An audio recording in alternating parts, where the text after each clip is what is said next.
Assalamu alaikum wa rahmatullahi wa barakatuh. Hürmetli televizor qarovchilar, efirda fikr topshiruvi. Biz haligi studiyada o'zimizga ko'rkam fikrdoshlar izlaymiz. Ikki shaxs ham bir fikr. Qolgan albatta topshiruv davomida belgili bo'lar. Bugungi topshiruvda qatnashganlar diniy fikrni taqdim etadi.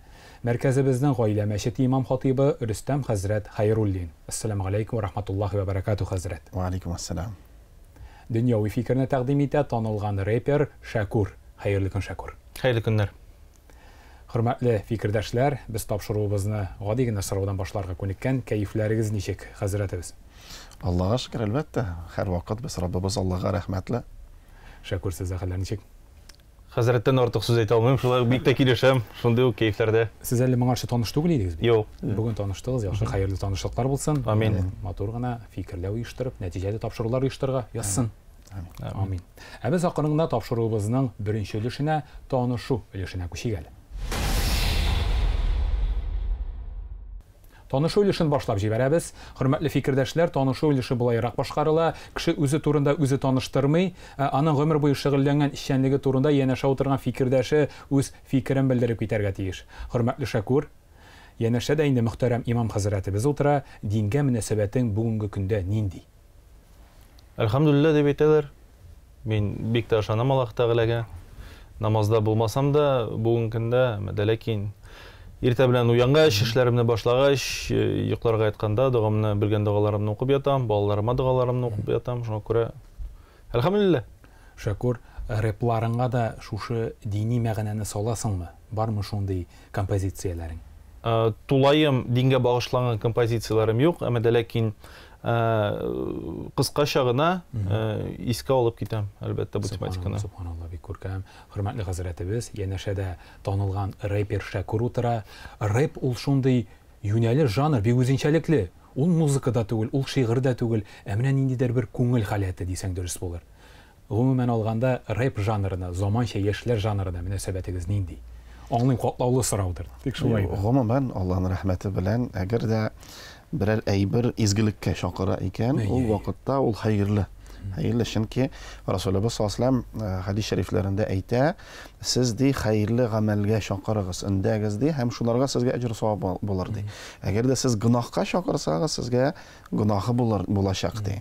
Шуңа күрә әгәр дә менә шул ук рэп булсынмы, ул башка жанрлар булсынмы, әгәр дә изгелеккә, мәсәлән, әнигә мәхәббәт, анда гадел бул, ватанны сөй, башка нәрсәләргә өндиләр икән, чөнки алар аша бит, аларны яшьләр тыңлый, менә sizlərni яшьләр тыңлый, һәм сез яшьләргә менә үзенчә теге идеология дип әйтик микән, шуны сез аны тәкъдим итәсез, аңлатасыз, бирәсез, һәм Аллаһ Тәгалә әлбәттә кабул кылсын, шуңа күрә хәерле сүзләр булсын, хәерле гамәлләр булсын. Амин, шулай булсын. Мин бер әйбер генә өстим әле хәзрәтнең фикеренә. Ни дигән жанр булмасын, музыкальмы яки бүтән өлкәдә кеше әйткән сүзе өчен җавап тотарга тиеш. Һәм әлбәттә җырлары өчен, җырларында кулланган сүзләре, юллары өчен әлбәттә шулай ук җавап тотарга тиеш. Бу язылган юллар, шигырьләр, алар тыңлаучыга нинди тәэсир ясавы өчен әлбәттә бу инде шушы дөньяда ук диюңме? Әлбәттә. Аллаһ Тәгалә каршына баргач кына түгел әле. Әлбәттә. Аңлашылды. Рәхмәт фикерегез өчен танышып уздык бугай. Без акрын гына тапшырубызны тагында кызыклырак фикерләшү өлешенә күчигәле. Фикерләшү өлешенә аяк басабыз. Хөрмәтле фикердәшләр, бүгенге фикер тапшыруына үз хезмәтләрен сүз аша тапшыручы ике шәхес килгән икән. Тапшыруыбызның бүгенге темасы да сүз. Сүз дигәндә әлбәттә безнең хөрмәтле хәзрәтебез ул инде вәгазьләр аша, төрле гадигенә әйтеп әйткәндә дугалар аша, шулай бит үзенең хезмәтен җиткерә, безнең Шакур инде үзенең менә иҗат җимешләре, рэплар аша халыкка кирәкле теләгән сүзен әйтә. Беренче сорауда шундый булыр, хөрмәтле хәзрәт, изге бисмиллах сүзеннән башлап китик, каршы килмәсәгез, йөрәктән чыкмаган сүз йөрәккә кермәс. Сүзне ничек йөрәктән тапшырырга? Диндә дә бу бит мөһим бит, йөрәктән чыккан сүз. Әлбәттә, Аллаһның рәхмәте белән менә халкыбызда алар бит сүзен күрәләр. Менә кеше нинди сүз әйтә, шуны үти микән, юк микән. Хәзерге дәврдә бөтен җирдә шул социаль ширкәтләр, интернет, бер сүзне әйтсәң, синең бөтен артта булган тормышыңны күреп була. күреп була. Шуңа күрә әгәр дә кеше, менә мин килешәм, әгәр дә кеше бер нәрсәне әйтеп, гамәлдә, йөрәктә икенче әйбер булса, менә сез ничек әйттегез, йөрәктән сүз чыкмаса, ул кешегә барып җитми. Барып җитми, чөнки һәм шулай ук хәтта динебез нәрсәне әйтә, менә йөрәк ул Раббыбыз Алла белән бәйләнешендә булырга тиеш. Хәтта йөрәктә менә Алла дигән һәр вакыт уй, фикер булырга тиеш. Шунда һәрбер сүз ихлас итеп, һәм һәрбер гамәл сүзгә туры килер. Чөнки ике йөзлек ул динебездә беләсез, менә хәтта пәйгамбәрбез әйтә, шайтан мәлун ләгънәтуллаһи алейһи турында аның җәһәннәмдә бик каты газап булачак. Ике йөзле кешегә тагын да күбрәк булыр. Әгәр дә ул бер сүз әйтә, йөрәктә икенче икән, ул кешегә газап булачак, һәм Аллаһ Тәгалә шунардан сакласын. Шуңа күрә шың менә йөрәк, тел, акыл һәм Алла бөтенесе бәйләнешендә булып, һәм шың йөрәктән генә чыксын. Йөрәктән чыкмаса, халык аны ишетмәй дә, кабул итмәй дә, аңламый да. Безнең халкыбыз бик теге тоючан, сизгер халык, ничкә шәкүрдә моны тоядыр. Хәзрәтебез бер тарихны да сөйләп китим, сез әлбәттә моны яхшы беләсез. Хәзрәтнең шәкерте җомга вагызын сөйләгән, һәм ул нишләптер йоклап утырганнар, шулай бит мәчеткә килүчеләр. Һәм ул үзенең остазыннан сорый икән, остазым, менә шушы вагызны син сөйләдең теге атнада. Шуны хәтле яратып тыңладылар. Нишләп минекендә йоклап киттеләр соң? Һәм остазы җавап биргән, мин аны яшәдем моңа кадәр. Мин аны йөрәгемнән чыгарып сөйләдем. Чынлап та йөрәктән тапшыру бик мөһим гамәл булып тора. Хөрмәтле Шәкүр, сиңа шундый сорау. Әлбәттә сәхнәдә, шоу-бизнеста фальш күп дигән шушындый бер кагыйдә бар, бәлки син моңа каршы килерсең. Әдәмгә иң кирәге ягымлы йөз, җылы сүз. Җылы сүзнең кадере бармы? Ота кеше буларак, артист кеше буларак, рәхим итеп җавап бир бит әле. Беренчедән фальш турында. Минем уйлавымча, бу теге мәҗбүри шарадыр инде минем уйлавымча, чөнки һәр кеше һәр өлкәдә сәхнәдән тыш, бүтән өлкәләрдә дип әйтик, хәтта үзенә җылы урын эзли дип әйтикме соң инде. Һәм бу урынны саклап каласы килә. Шуңа күрә теге кәлтәләр, еланнар шикелле хәрәкәтләнергә туры килә. Шуңа күрә фальш, белмим, һәр кеше фальшны да, ялганны да, мәрхәмәтсезлекне дә үзенчә күрә. Шуңа күрә аларны ничектер теге тулайым мәгънәдә бәяләргә авыр. Һәр кеше, сәхнә кешеләре кем ничек булдыра, шулай яши. Шәкүр, бүлдерергә рөхсәт ит. Чын йөзеңне күрсәтеп, сәхнәдә уңышка ирешеп буламы? Әллә шулай да битлек киеп, уңышка ирешү җиңелрәкме? Чын йөз белән җиңелме ирешергә буламы, мөмкинме ул? Буладыр мөгаен. Минемчә, бу беренчедән нәрсә, әгәр дә син сәхнәдә икән, син гомереңне тулайым сәхнәгә багышларга тиеш. Син сәхнәдә дә шул булырга тиеш. Гади тормышта шундый булырга тиеш. Җиңел түгел бит инде. Әлбәттә җиңел түгел. Бу гомумән сәхнәгә генә түгел, гомумән алган бөтен өлкәләргә дә кагыла.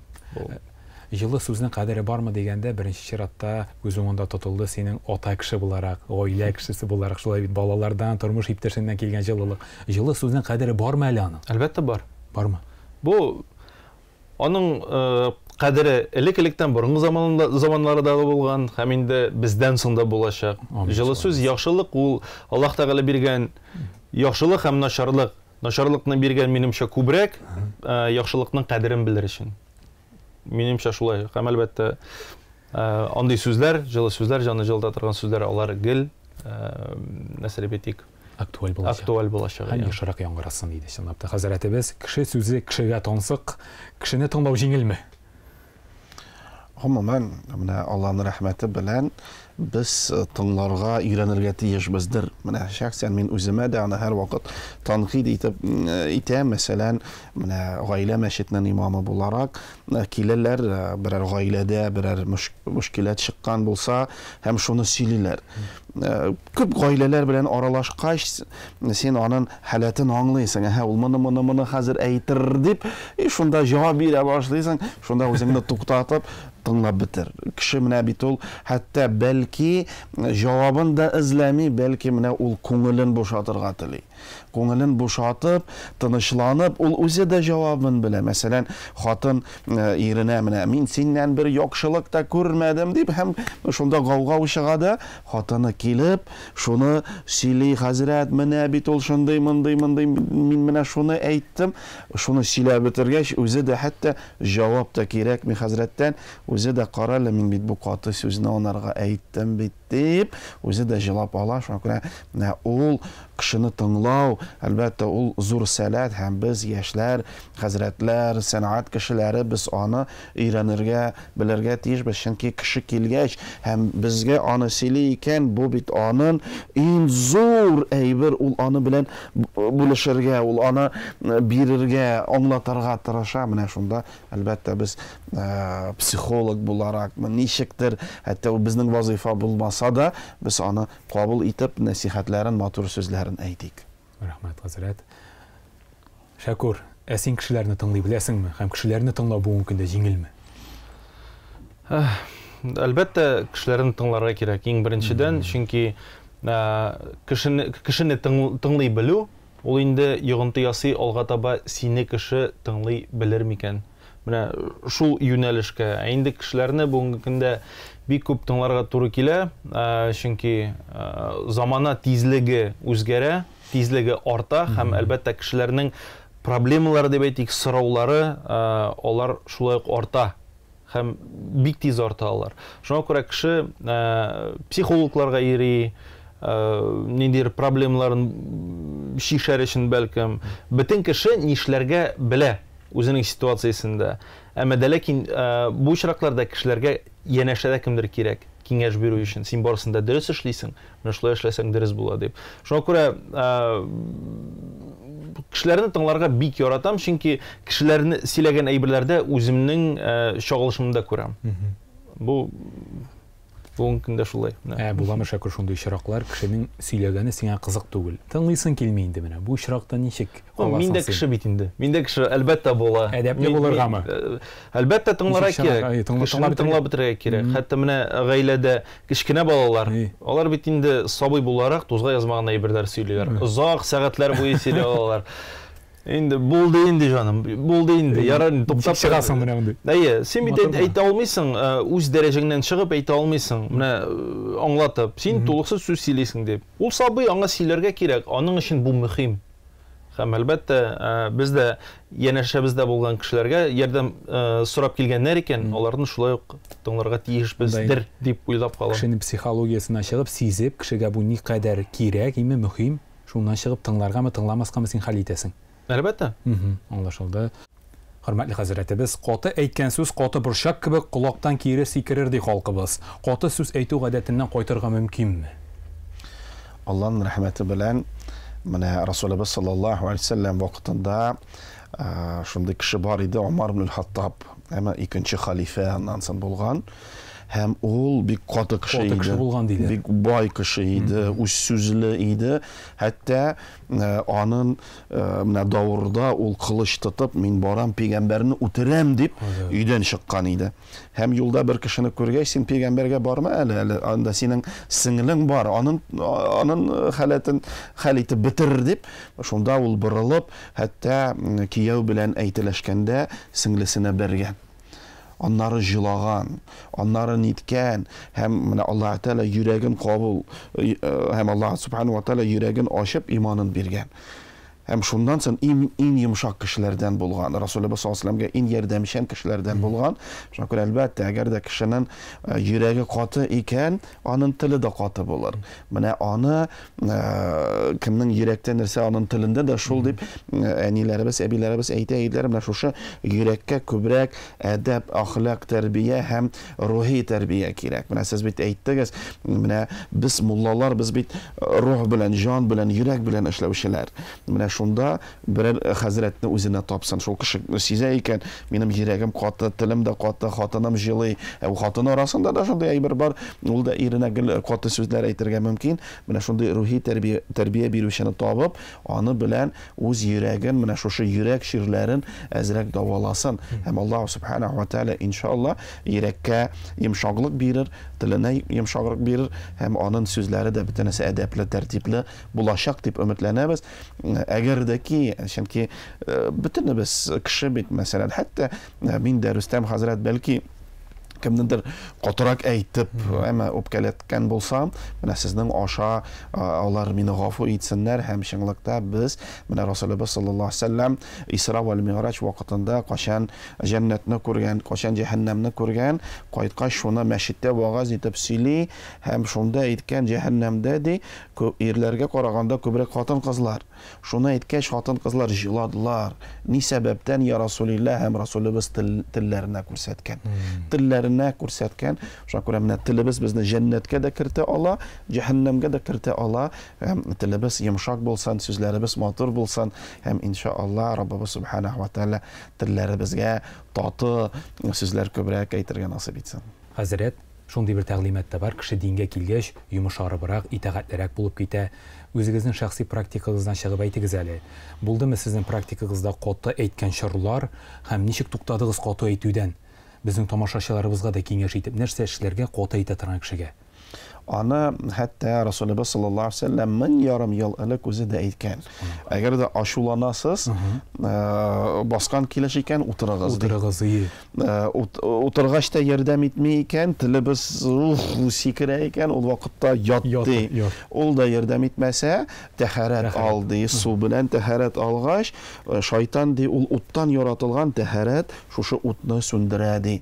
Шуңа күрә менә тәһарәт, хәзрәт тәһарәт ала белмим, душны ачсында салкынны керсен, шунда ала бирсә иншалла тынычланыр. Рәхмәт, хөрмәтле фикердәшләр. Шәкүр, сиңа да шушы сорауны биреп китер идем. Каты сүз әйтү гадәтеннән ничек кайтырга һәм синең әлеге проблема белән очрашканың булдымы үзеңнең шәхси тормышыңда? Рәхим ит. Бер 10 ел элек тирәсе, мин бик кызыканлы идем. Бик тиз бәрелеп, сугылып, кызып китәдер идем. Анарсын минем бу тискәре ягым, якыннарга, таныш белгәннәргә начар тәэсир ясый башлаган күргәч, ничектер үз өстемнән, үз хаталарым өстендә ничектер эшли башладым. Кайбер элек, мәсәлән, упкыннар дип әйтик инде, шундый ситуациялар упкыннарга хәзер инде күз дә салмыйм. Күп кенә нәрсәләргә игътибар да итмим. Чөнки аннан бер файдасы юк.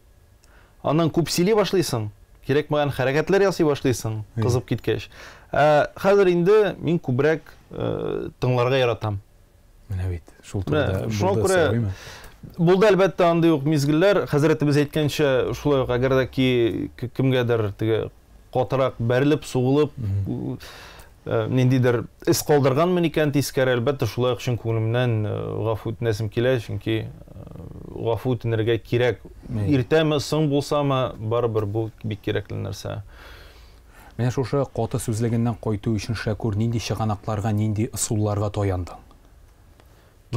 Китап укыдыңмы, әти-әнигә киңәш сорап бардыңмы? Менә ничек башкарылды бу? Менә без тумыштан безгә әти-әниләр тәрбия бирә. Ниндидер фундамент сала. Һәм шундый шик була, кемдәдер иртәрәк, кемдәдер соңрак, тик кеше үз-үзен тәрбиялей башлый. Монда инде әти сүзе, әни сүзе, шит сүзләр булыша алмый бер ничектә. Шуңа күрә менә бу этапка барып җиткәч дип әйтик, кеше үз өстендә эшләргә тиеш. Монда китапларда булыша алмый. Чөнки әйтәләр бит, теге ишеп авырый торган кешеләр бар бит инде, ишәләр, ишкәкләр. Аларның башларына җитмичә шифаланырга, даваланырга кирәк икәнлеге, алар бер кашан да туктамасыннан. Шуңа күрә бу очракта да әгәр дә сизәсең икән син, теге каты сүзле, кайнар канлы үз истеңдә эшләү башларга кирәк. Әлбәттә, аның өчен моны аңларга кирәк. Башка барып җитү кирәк име? Әлбәттә. Бу бөтен нәрсә кагыла, һәрбер ситуациядә. Hörmətli fikirdaşlar, biz axırın gana tapşırığımızның fikirləşү өлешенең финал соравына да килеп җиттек. Әлбәттә инде вагыз дога белән җиткерүче әйтеп киткән хәзрәтебез һәм рэп аша җиткерүче танылган рэперыбыз килгән икән. Сорауда шул хакта булыр. Сүзне хөрмәтле фикердәшләр, нинди юл белән җиткерсәң үтемле була? Шәкүр, бу юл синнән башлыйк әле, рәхмәт. Үзеңә иң уңайлы, иң җайлы һәм үзеңә әлбәттә ошаган юл белән җиткерсәң. Синең очрагында бу рэп. Минем очрагымда бу рэп. Ничек туа ул әйдә әле, сөйләшеп китик әле. Әйтәсең килде сүз. Утырдың, каләм тоттың. Ул алай да түгел. Минем сорауларым, мин проблемалар дигән сүзне кулланырга бик яратмыйм. Минем очракта бу сорауларым җыелып бара да һәм теге акылдан шашыр дәрәҗәгә җитәсең дә психологка баруына утырасың да җыр язасың. Минем күңелле җырларым юк. Мин үз ишемдә булган, үз күңелемдә булган теге ниндидер авырлыкларын ниләрне рифмаларга салам да һәм язам. Минем өчен бу хакта әйткәнем бар, бу минем психологым. Шәкүр, миңа һәрвакыт кызык иде, рэпер ул шагыйрьгә якынракмы, җырчыгамы? Белмим, рэп бит ул бүгенге көндә гомумән алганда музыка, аның шикләре юк. Һәм музыкант төрле кеше була ала. Ул рэпер да шулай була ала. Ул үзе язмаска да булдыра ала. Шуңа күрә, белмим, бу шундый теге тонык сорау. Мин моңа төгәл җавап бирә алмыйм. Монда шәхси очрагы, һәр кешенең үз эше. Әлбәттә. Үз юлы. Рәхмәт, хөрмәтле Шәкүр. Мөхтәрәм хәзрәтебез, сезгә дә шушы сорау. Сүзне, хөрмәтле хәзрәтебез, нинди юл белән җиткерсәң үтемле була? Хәтта минемчә иң үтемле ул бәлки дәшмичә үз гамәлләре белән, үз эшләре белән, үз хәрәкәте белән һәм шундан соң әлбәттә аны сүз белән дә җиткерергә. Чөнки ул безгә дә гел хәзрәтләргә дә тәнкыйть итәләр. Сез бер төрле сөйлисез, бер төрле эшлисез. Менә бездә хәзрәтләр дә ул кешеләр бит. Бездә дә хата булырга мөмкин.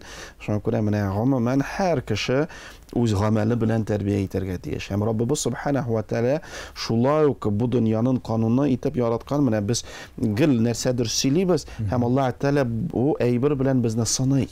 Мәсәлән, гел теге нәрсә шүп ташламагыз дисә, берәр көнне үзең дә ялгыш шүпне ташларга мөмкинсең һәм бүтән саны күрер. Кара әле, ул шүп ташлый, үзе шул турында сөйли. Менә шунда гамәл, аннан соң сүз, баштан гамәл булсын, аннан соң сүз булсын. Хөрмәтле хәзрәтебез, шундый фикердә бар, чын ират гамәлләре аша билгеле була. Бу чынлап та шулаймы, сез белән килешәсезме? Әлбәттә, чөнки менә без бик күп балалар турында әйтергә мөмкин без.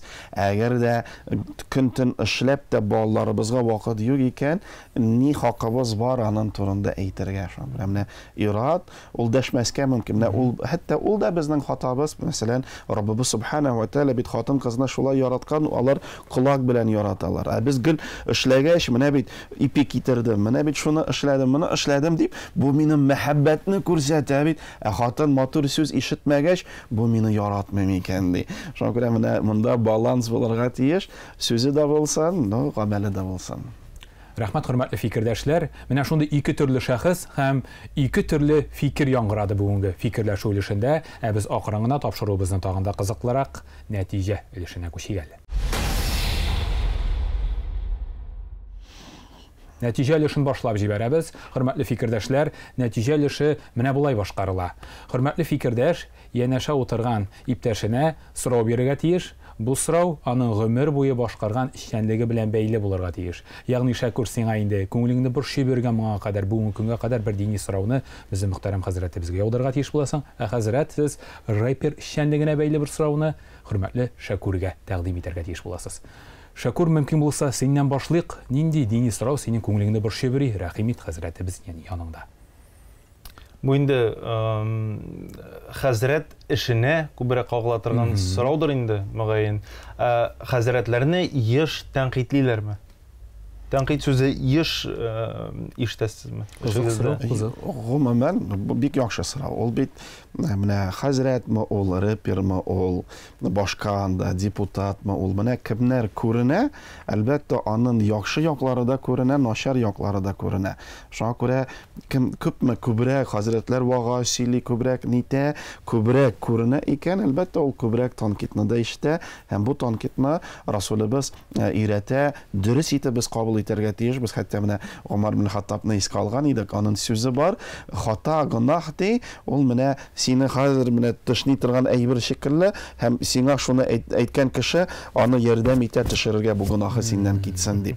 Шуңа күрә танкит булсын, ул танкитны без дөрес итеп кабул итәргә тиешбез, һәм танкитның да әдәп ахлаклары бар. Мәсәлән, кемдер менә шулай килеп кара әле дип тытатыт сөйләшми, аны бөтен җиргә фаш итә дә, аннары тикшергәч, дөрес булмаган икән булып чыга. Шуңа күрә танкит икән, без аны әдәп ахлак белән җиткергә тиешбез.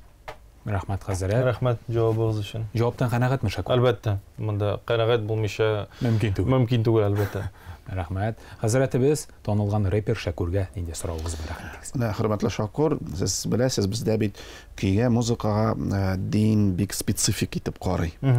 Рэпны ансыз җырлап буламы? Әлбәттә була торгандыр. Әмма дә ләкин рэп бит ул ритмга бәйләнгән нәрсә. Анда ритм кирәк, ничек кенә карасаң да, минем уйлавымча, һәм инде үзенең нәрсә энергетикасын югалтадыр дип уйлап торам. Мин беләм, барабаннар ярамый. Барабан ярый. Нәрсә ярамый лайса? Менә яхшы булды, мин барабан ярамый дип беләдер. Файдасы булсын тапшыруның. Гомумән, анда берничә инструмент ярый дип әйтә. Хәзер бит бөтенесе электронный. Шуңа күрә бу ударныйлар, алар рөхсәт ителә. Рәхмәт, бу нәрсә ул? Яңалык. Аңлатма өчен әлбәттә. Минемчә, мин әлбәттә бу сорауга берничә мәртәбә килгәнем бар, кагылганым бар, хәтта интернетта да кешеләр моңа игътибар ит дип әйткәннәре бар. Әмма дә ләкин без бит алдан сөйләшеп алдык, менә кешенең күңелендә нәрсә бар. Әгәр дә син теге барабаны музыкасыз дип әйтегеме, музыкасыз да җин тузга язмаган әйберләр сөйли башласаң, ул бит бер яктан дингә карата бер нинди теге нәрсә дип әйтик, тискәре каршылыклар тудырмый, әмма дә ләкин синең месседжинг дип әйтәләр бит инде бүгенге көндә, синең әйтергә теләгән әйберләрең, алар негатив булырга мөмкин, һәм әлбәттә кешеләргә негатив йогынты ясарга мөмкин. Менә мин инде теге аранжировка дип әйтик инде, тулай ясалган аранжировкага яздырган сүзләр, җырлар алар ахыр чиктә. Мин хәтта беләм, арча егетләре бер 15 ел электер синең җырларың минем тормышны коткарырга булышты дигән сүз әйткәннәре бар. Һәм инде минем өчен бу анда тиз генә әйтеп китим, ул бу шалтыраткан егет бер машинада барырга тиеш иде. Әмма дә ләкин ул машинада теге элек бит дисклар тага торган магнитофоннар бар иде. Ул булмаганнан динәсә. Ә минем ул вакытта альбомым гына чыккан иде. Ул әйтә, мин теге машинада барам, чөнки анда җырлар тыңлап була дип. Бу машина киткән беренче булып, һәм булар киткәннәр артыннан. Берничә километрдан соң менә алда барган машина агачка, бу егет утыра торган урынга менә булай килеп бәрелгән. Һәм ул миңа шалтыратып әйтте, бу сүз минем костеннәре чыга башлады, әйтәм. Барысы да юкка түгел. Менә мондый очракларда сәлеп әйтим, бу каршылыклар һәр нәрсә Аллаһ Тәгалә ризалыгы буенча бирелә торган хәлләр. Һәм инде белмим, Өстә яхшырак белә торганнардыр. Анда килгәч, анда әйтерләр, дөрес ясаганмы, дөрес ясамаганмы, әмма дә ләкин сораулардан түгел, сорау бит менә бар микән сезнең шундый бәлки рэперлар арасында, бәлки үзегезнең шундый җыр дип әйтимме, ничек әйтим, менә кая шың, менә шушы теге акапелла гына тавыш белән генә үзегез теге нителгәннәр. Акапельный вариантлар бар, тик минем юк андый нәрсә, әмма дә ләкин рэп ул киң кырлы, күп кырлы юнәлеш һәм хәтта исламча рэп та бар. Франциядә бик күп яхшы танылган һәм таралган ул андый нәрсәләр бар. Әмма дә ләкин бездә бүген рэп теге массовый характер йөртмәгәч, безнең юнәлешләр алай киң таралмаган. Менә минем дә соравым бар. Татар сәхнәсенә әле ул күптән түгелнән килеп керде. Шулай булса да ул инде хайран яши, битбокс дигән яңа жанр безнең өчен. Ул инде менә авыз, куллар белән шулай бит. Авыз белән бит чыгару әйе. Тавыш связкалары белән. Дулкын чыгару әйе. Әгәр дә менә Шәкүргә кемдер бүч иттереп ярдәм итеп торса, музыка коралы юк бит. Кул, авыз. Бу хәләлгә санала аламы? Әйе, әлбәттә, иншалла, ул хәләл дип саналыр. Һәм шундый альбомнар да булырга насыйп итсен, ярабби. Әллә мин әйтәм, теге шайтан кергән иченә дип кабул итмәсләрме теге җегетнең Буратларда бер теге. Горловое пение дип атала. Тамак асты җырлавы бар бит. Рәхмәт, хөрмәтле фикердәшләр, күңелле генә фикерләштек бугай. Без инде сезгә килгәнегез өчен рәхмәт әйтәбез һәм матур нәтиҗәле, хәерле тапшырулар булсын иде. Амин. Рәхмәт, чакырганыгыз өчен рәхмәт. Без хөрмәтле телевизор караучылар, сезгә бүгенге тапшыруны караганыгыз өчен рәхмәт әйтәбез һәм кабаттан бүгенге фикер чыгарылышында кемнәр чыгыш ясаганын исегезгә төшерәбез. Дини фикерне тәкъдим итте мәркәзебезнең гаилә мәчете имам-хатибы Рөстәм хәзрәт Хәйруллин. Дөньяви фикерне тәкъдим итте танылган рэпер Шәкүр. Без хөрмәтле телевизор караучылар, ассаламу алейкум ва рахматуллахи ва баракатух дип, киләсе очрашуларга кадәр сау булышабыз. Сау булыгыз.